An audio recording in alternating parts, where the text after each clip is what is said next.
Ay, nako, labas po muna mga plantito at plantita at kung hilig nyo ang paghahalaman pero limitado lamang ang inyong espasyo sa tahanan, this might be for you. Subukan nyo po mag-terrarium na isang maliit na ecosystem o mini garden sa isang lalagyan.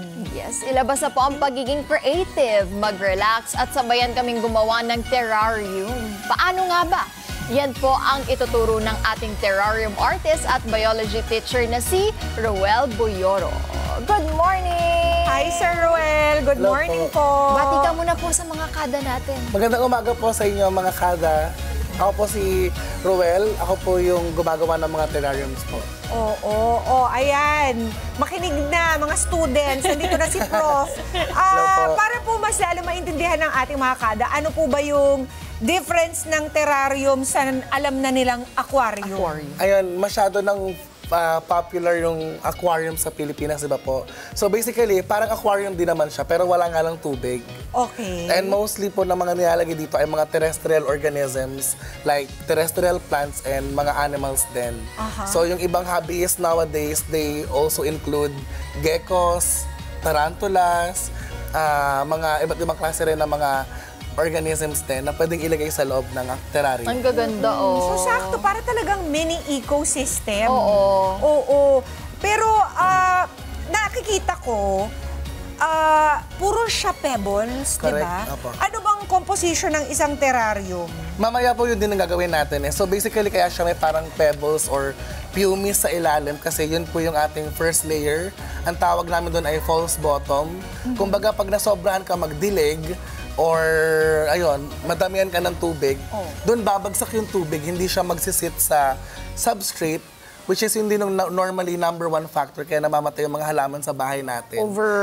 Nag-overwater sa lupa, kaya nag-root rotting yung ating mga ugat ng halaman. So, kaya namamatay makakatulong. sila.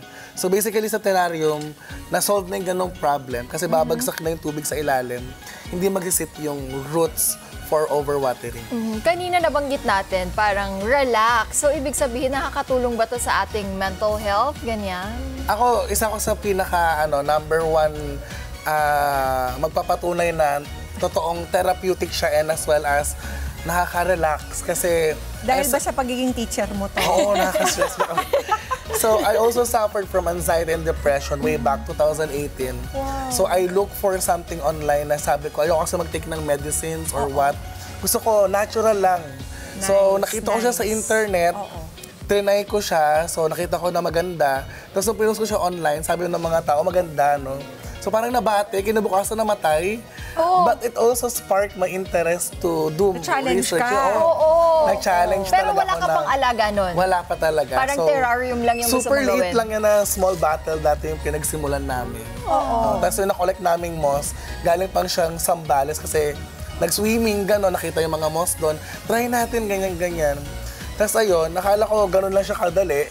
Kasi sabi sa internet, gano'n nga lang siya kadali. Pag in-explain no? Tapos hindi pala siya gano'n applicable sa bansa natin kasi tropical country nga, mainit. No? So nag-research din ako, sobrang tagal din na naging research. So marami ring mga napatay na halaman, hindi lahat nagtagumpay. Trial and error. Trial and error talaga. So I can say na ito yung the best so far na na-produce namin na when it comes to sa lupa din, yung combination ng substrates namin. It's very nourishing for the plants and as well as very moisture retentive. Okay. Pero Roel, ba't hindi ka nalang maging plantito like everybody else? Actually, plantito na ako nung 2016, third year college po ako noon. Okay. Kasi parang hinanap ko sa sarili ko yung paghahalaman ba. Kasi parang sa parents ko, may gardening curriculum sila dati. Tapos ako wala. So hinanap ko siya. Naalala ko pa noon, nag-start ako sa pagbenta ng mga bote sa rooftop namin. Tapos, yung kinita ko sa junk shop, yun ang pinambili ko ng unang mga halaman ko. Wow. So, meron ka na talagang background, no, sa pag-aalaga ng mga halaman. Correct.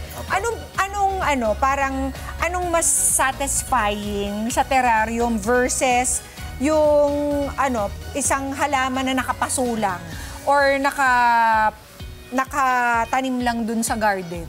Ang satisfying kasi sa terrarium, para kang may science project sa bahay. Tapos, ang observable pa niya, no? So, yung mga halaman kasi dito, ang tawag namin doon ay, very good nila when it comes to stem cutting propagation. Kinakat lang yung mga halaman sa stem, tapos itutusok lang namin sa loob. Nag-uugat na siya, correct. Opo.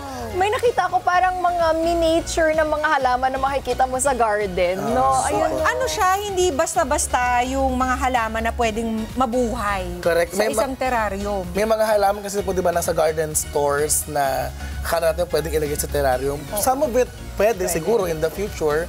Pero most of them kasi is mga sun-loving types of plants. So, ibig sabihin, gusto nila na maghapong araw.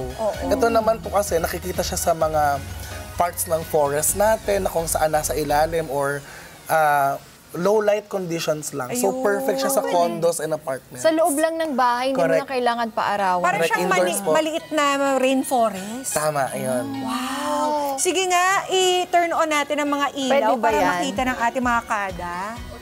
Ha? Nakaano siya. Ay, nakauna pala siya. Pakipatay yung ilaw.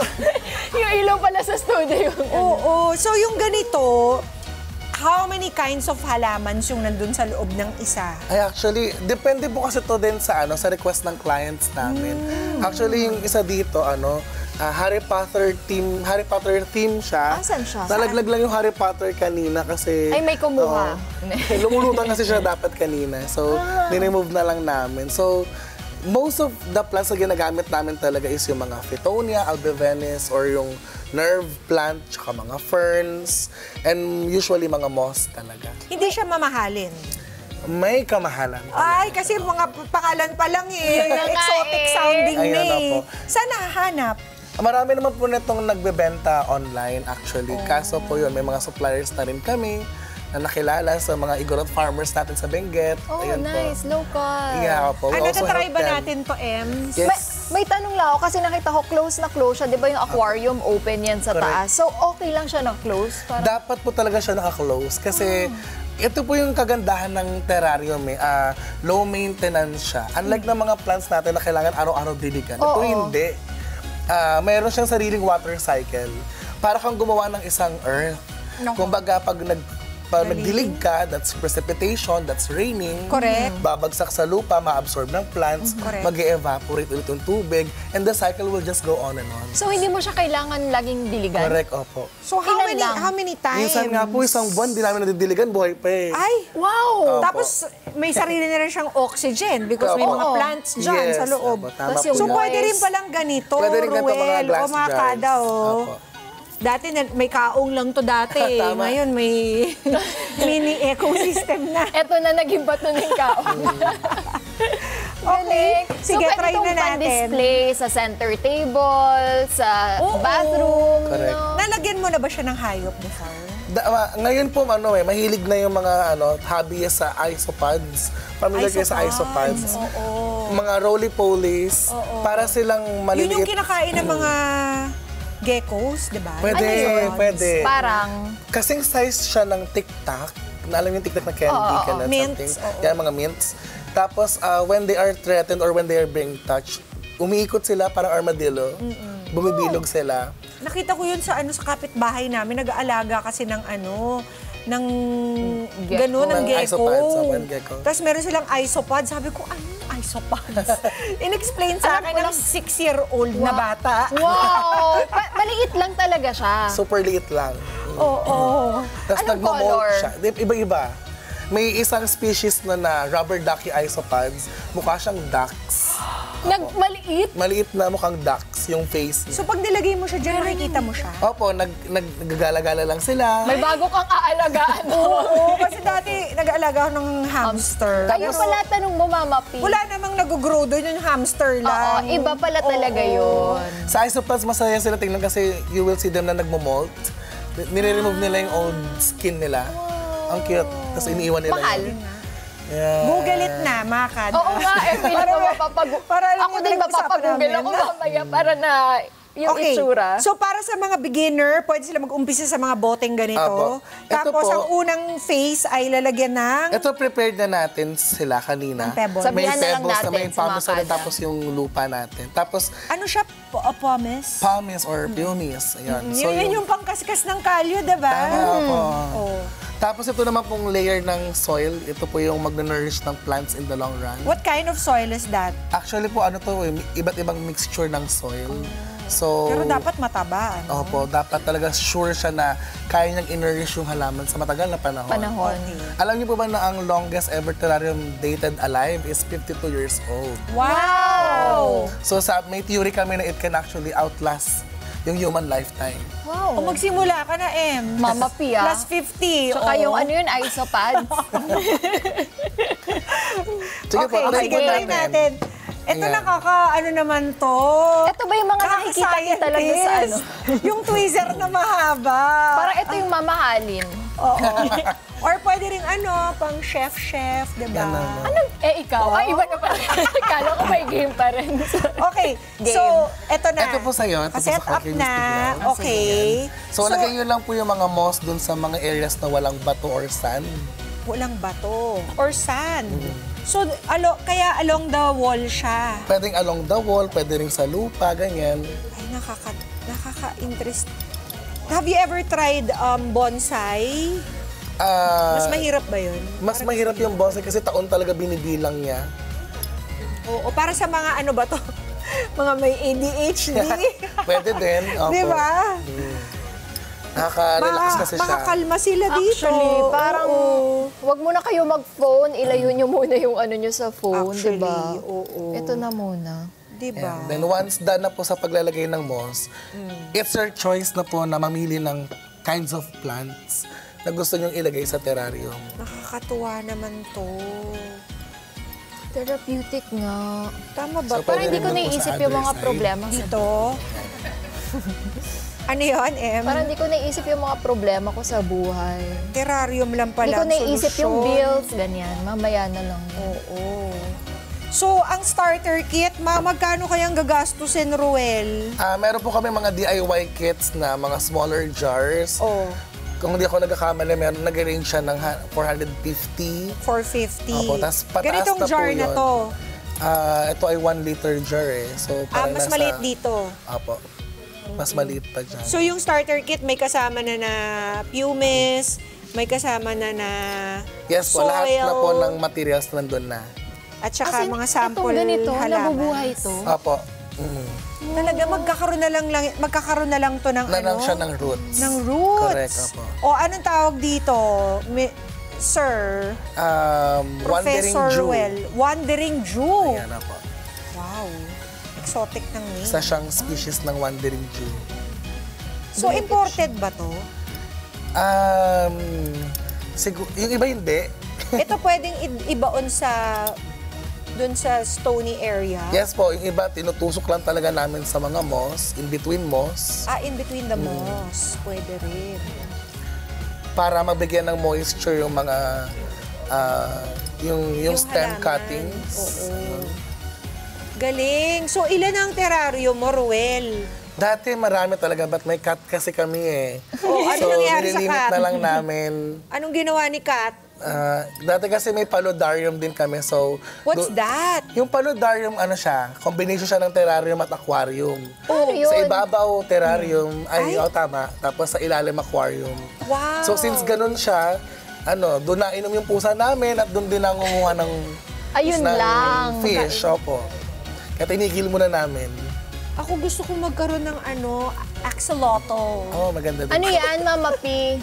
Ang cute niya kasi, parang hindi ko ma-describe. Parang smile. Oo, nakasmile siya. O, dalawa na Google mo. Oo nga, dami ko namang assignment for today. Para siyang Nice, lizard na underwater, pero cute. Cute siya. Tapos hindi siya gumagalaw. Nakasmile lang siya. Ang saya naman gumawa ng ganito. Opo.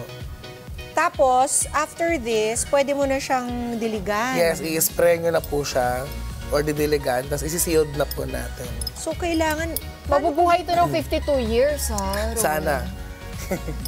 Kung 18 pa lang ako ngayon, Wow! grabe kayo mag-react. Yung mga kada hindi nag-react, Mama P hindi, oh. Ha? Busy ako eh. Parang okay na ako. Okay ka na? Oo nga. So pag ano po, Nagnakaw ko nga didiligan sa- natin siya. Ay, didiligan pala natin. Ayan. So tsaka natin siya i-seal. Pwede ba akong kumuha dito? May gusto akong halaman dito. Yun. Nice. Diba? Love Parang nga it. siyang gubat, nakakatuwa. Opo. Tapos may mga ano, yung may mga flower. Meron ganun. Parang wala dito.